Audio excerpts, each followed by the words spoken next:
What's up everyone? John Rettinger from Techno Buffalo here. The iPhone 5 is almost upon us. Just a few days away. Let me run through all my predictions, what you can expect when you go to pick up your brand new phone. Let's get started.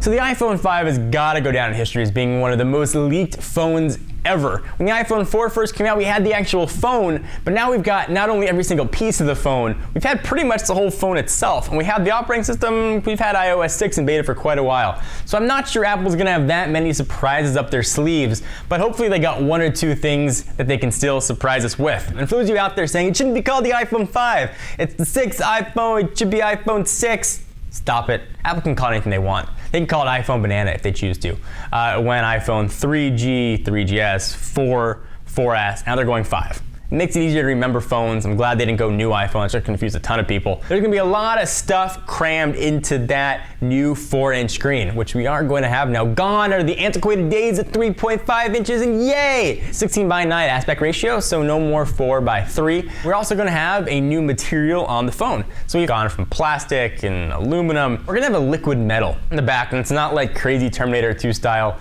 Essentially, it's just a form of metal that makes it stronger and more conductive for antennas, so signal can get out. Essentially should turn the whole back of the phone actually into a big antenna, so it won't matter where you hold it. Antenna gate is a thing of the past. Speaking of antennas, something new should be in there, and if it doesn't, you should never buy an iPhone again. LTE will be on board. Wall Street Journal was reporting that actually will support global LTE, not saying all carriers will get it, but if there's an LTE band, should be supported with the iPhone 5, which would be awesome. I was hoping for LTE in the iPhone 4S, and Apple said no. You only get HSPA Plus if you're on AT&T. Now we should have LTE for AT&T, for Verizon, maybe even for Sprint. There have been rumors though, according to some Sprint internal docs, that they may not be getting the iPhone initially when the other carriers do. I hope that's not the case. I hope that they're going to be getting it as well. They're really getting aggressive at launching LTE, so hopefully for Sprint folks, they'll be able to get it. Left out though looks again to be T-Mobile. Sorry for you guys, but you can get it unlocked, and the carrier makes it all kinds of easy for you to be able to get an iPhone on their network. You even get 3G in some areas. It's going to be a new nano SIM.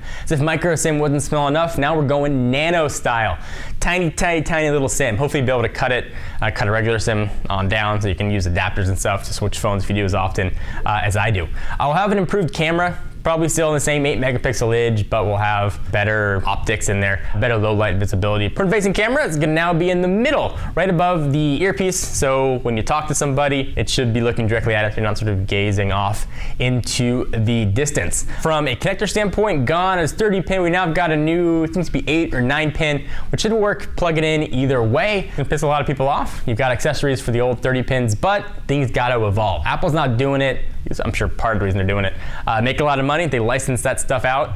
They're gonna make a killing on adapters and new licenses for products, but also the 30-pin standard actually is quite thick. So to make the phone a little bit thinner, which certainly is the new thing to do. I wanna take a quick break from iPhone-ness to talk to you about our friends at QB. These are guys actually located just down the street from us here in Orange County. I'm friends with them. I saw what they had, and I wanted to share it with you guys. So if you were fortunate enough to be at CES or South by Southwest, you had a chance to probably check out QB. I was pretty much one of the stars of both of those two shows. There was a lot of cool stuff there to be seen. Essentially what QB does, it allows content providers to have an assertive communications with their audience via rich media interactive notifications that appear right on the intended recipient's desktop, mobile top, tablet top, or soon television top. So essentially, as you're reviewing something, the little guy walks right out and says, hey, I know you like Techno Buffalo content, let me show you what you have.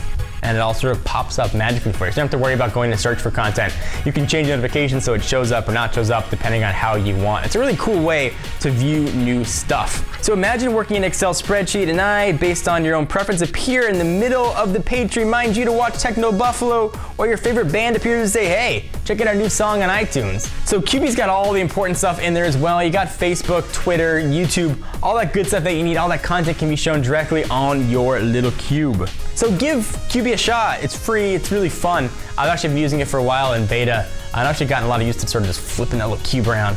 Kind of fun way to play a game that I can see which artists will walk out onto my desktop. So go to qbeey.com, that's Q-U-B-E-E-Y, and go ahead and get downloaded, give it a shot. I think you guys are actually really gonna like it. So let's get back to the iPhone business. Let's talk a bit about NFC. Apple unveiled Passbook in iOS 6, which really makes it a little sense without any sort of NFC, that's near field communications. It's a way to transmit information from very close proximity. It's primarily being used now for payment system, think of Google Wallet.